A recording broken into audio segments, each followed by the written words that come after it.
Hey, how's it going, everyone? Here's another quick video for y'all. Figured I'd give my thoughts on a game I beat recently called What Remains of Edith Finch. First and foremost, I really liked the game. It felt like a good kind of breath of fresh air from what I was already playing. But let me kind of take it from the beginning and then we'll roll over through to the end of the game with maybe a spoiler or two at the very end of the video. So, I thought like early on, the game was really good at setting the scene, and there were actually multiple parts where like the game ended up saying what I was thinking or commenting something similar to what I was thinking. Like when I was in the woods making my way to the Finch house, it's like very creepy, almost felt like someone was like watching me or something like that. And Edith ends up making a comment on that when you're about halfway through walking, which I thought was like neat. The woods around the house have always been uncomfortably silent, as if they're about to say something but never do.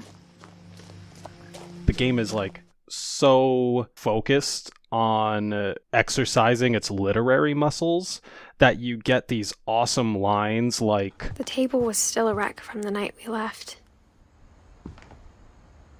It was like a bomb had gone off, killing everyone but sparing the furniture. and Nothing in the house looked abnormal. There was just too much of it, like a smile with too many teeth. and it just creates these like moments that really like hit you like right when you least expect it.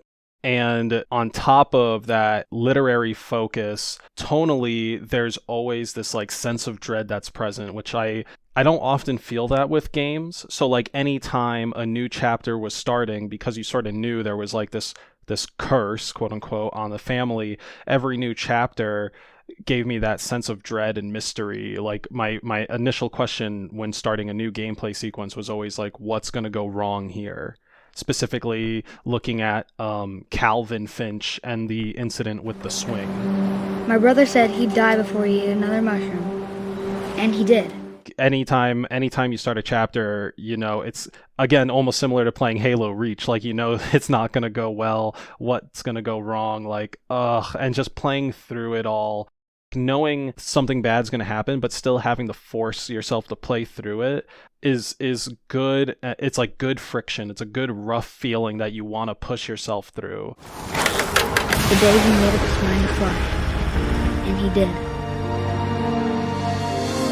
This game just does like a great job of like nailing that in over and over. A couple of chapters I really liked. I already called out Calvin and the swing because that just gave me that uneasy feeling. Like, who the hell puts a tree swing so close to a cliff? Also, the Barbara chapter, I really like. I know a lot of people who make videos on this game, they call out the cannery chapter, and that's good. Like, that chapter is a good, fun chapter, but because it was called out so much, it sort of like took the hype out of it a bit for me, because I guess it wasn't a surprise.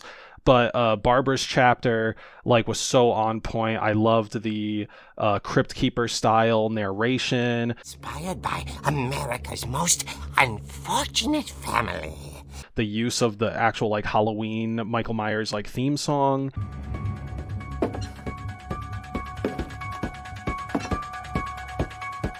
Like, it was so great how everything just lined up in that sort of pulp comic way. So that was an awesome chapter. That one probably stands out the most outside of the cannery chapter.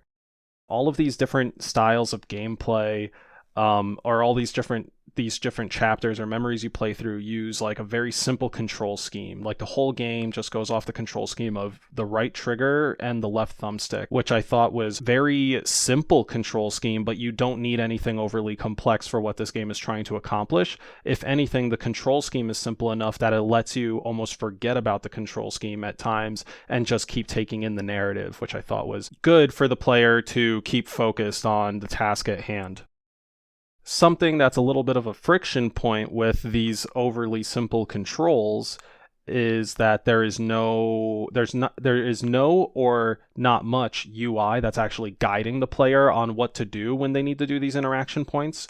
So like when you, for instance, reach a pop-up book or even opening a window, you would press the right trigger to interact with it, then like move the thumbstick in some direction to get something to happen. So as a seasoned player myself, I know to, feel around on the controller and explore to see if anything happens, but someone who is not too familiar with games, which I imagine would be a really good market audience for this title particularly, that audience would have a harder time understanding what to do because they're already unfamiliar with games as it is. So giving them a simple control and say, feel around and figure it out is more on the bad side of friction than the good.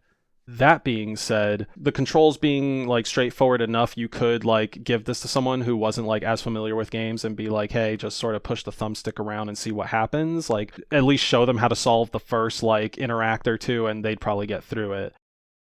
Jumping closer to the end of the game, and this is where our spoilers will begin, so if you don't want any spoilers for What Remains of Edith Finch, thank you so much for listening to this video, but now is probably when you want to tune out.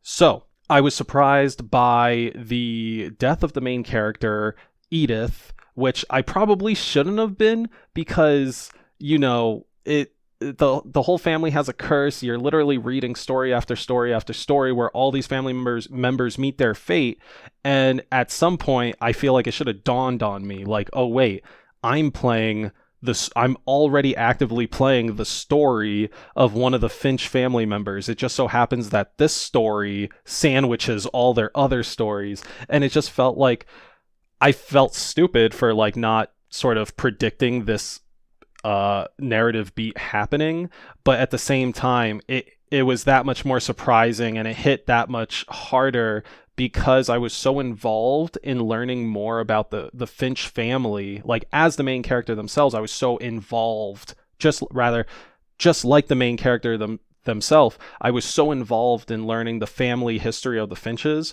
that I sort of forgot that I myself was a Finch and the curse would come to get me at some point.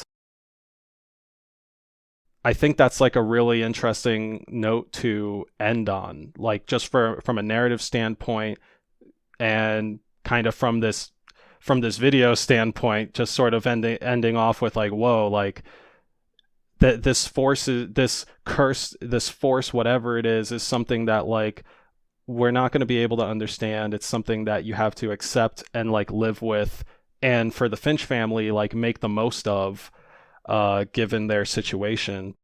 But for a game that shows no death really at all, it is such a mature game. Like I feel like this game is very good, and it's also a mature game.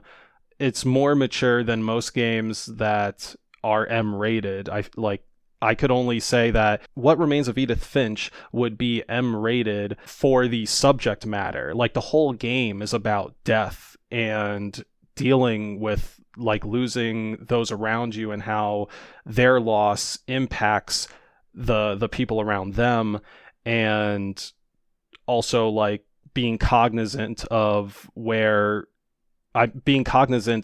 like the spontaneity of life and death. Like all of this stuff is totally fucking like very mature thinking stuff that like a typical Minecraft kid or a kid playing Gears of War or Call of Duty like isn't going to be thinking about, but somebody who has either had like some set of life experiences or somebody who's like further down the road age-wise, like this would be hitting for them on levels like farther than, you know, most other stuff out there.